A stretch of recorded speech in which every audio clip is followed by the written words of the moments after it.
Bine v-am găsit la primul episod al proiectului Românește Necenzurat. Numele meu este Vlad, eu sunt gazda dumneavoastră.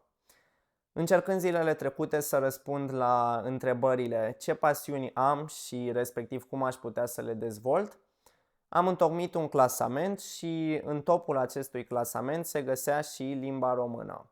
Astfel, proiectul Românește Necenzurat este o inițiativă a mea prin care doresc să promovez limba română, care se adresează atât vorbitorilor nativi, cât și celor care învață și vor să cunoască limba română cât mai bine.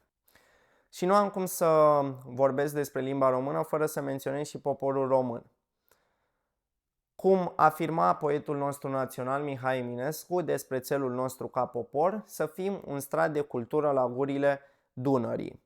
Așa cum suntem învățați noi românii încă din primii ani de școală, arealul geografic al țării noastre este reprezentat de spațiul Carpato-Danubiano-Pontic. Limba română și cultura română sunt două noțiuni interdependente. Cât despre mine, ce să vă spun? Toate experiențele mele s-au desfășurat până la o anumită vârstă totalmente în limba română. Cu timpul, lectura mea devenind mai intensă, mi s-a dezvoltat această apetență către limba română și îndeosebi către vocabular. Ador etimologia ca ramură a lingvisticii, ador să aflu originea cuvintelor și practic ce se află în spatele lor. Nu de mult am terminat de citit o carte despre istoria României, de altfel o sinteză foarte bună pe care o recomand lecturii. O am aici și vreau să vi-o și arăt. Aceasta este. Care mi-a reconfirmat bogăția de etape prin care a trecut poporul român de la formare și până la stadiul curent și m-a făcut mai recunoscător și mai mândru că mă aflu astăzi aici. Acum, în ceea ce privește limba română, cum procedez eu ca vorbitor nativ?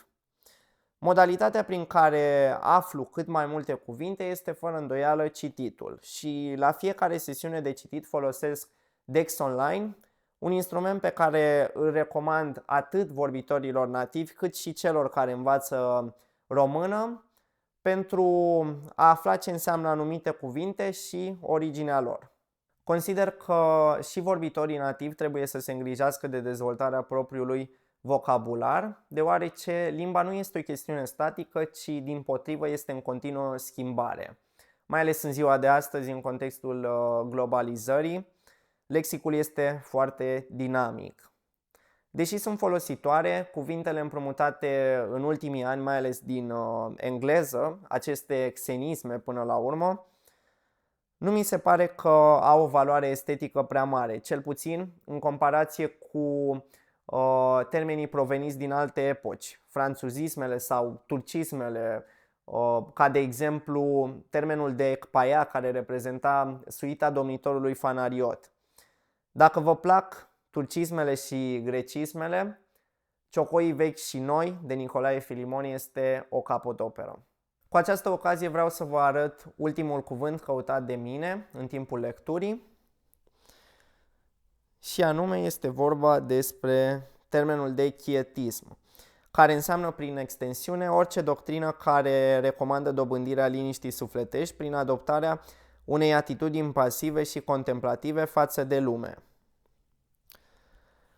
La momentul actual îmi e companion de zi cu zi cel mai mare scriitor colombian din toate timpurile și anume Gabriel García Márquez. Citesc cartea care i-a adus premiul Nobel, un veac de singurătate, considerată de mulți critici, după Don Quixote de la Mancha de Cervantes, drept cel mai frumos roman de expresie spaniolă.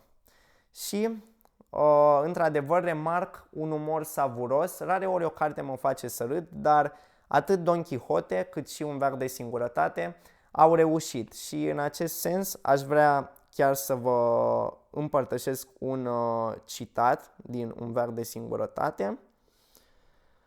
În Miercurea Cenușii, înainte de a se răspândi iar pe litoral, Amaranta a izbutit să-i facă să-și pună hainele de sărbătoare și să o însoțească la biserică. Mai degrabă amuzați decât pioși, s-au lăsat conduși până în fața altarului, unde părintele Antonio Isabel i-a însemnat pe frunte cu crucea de cenușă. La întoarcerea acasă, când cel mic dintre ei a vrut să se spele pe frunte, a descoperit că semnul nu putea fi înlăturat, la fel au pățit și frații lui. Apropo, recent am fost la Madrid și am văzut statuia lui Don Quixote pe Rocinante și statuia lui Sancho Panza pe Măgar. Unul dintre obiectivele pe care am ținut neapărat să nu le ratez. De asemenea, am fost la Segovia și nu mă pot abține să nu vă arăt ce am văzut acolo.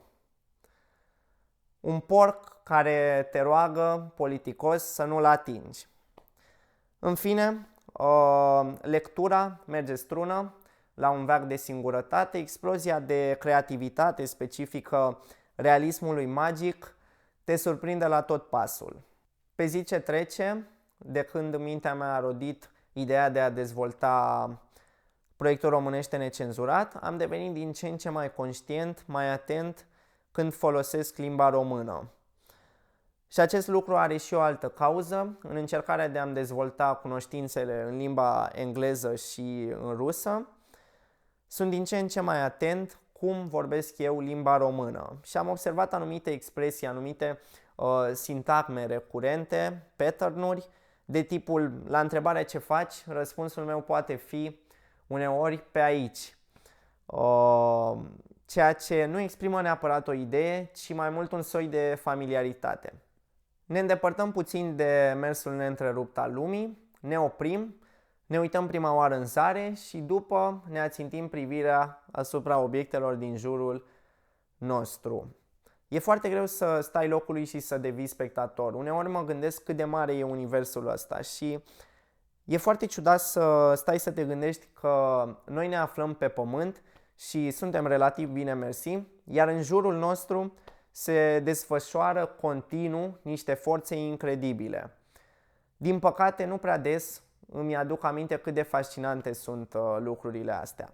Iar acum, întorcându-ne la lucruri pământești, după mult timp am revenit în București, căci la Universitatea Carol Davila, Facultatea de Medicină, a început anul universitar. Cu siguranță, stilul meu de viață va suferi modificări față de boema vacanță de vară care tocmai ce a trecut.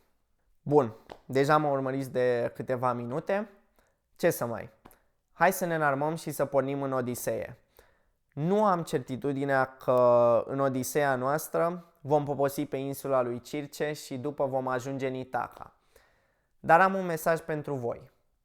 Eu sunt Vlad și începând de astăzi vorbim românește necenzurat.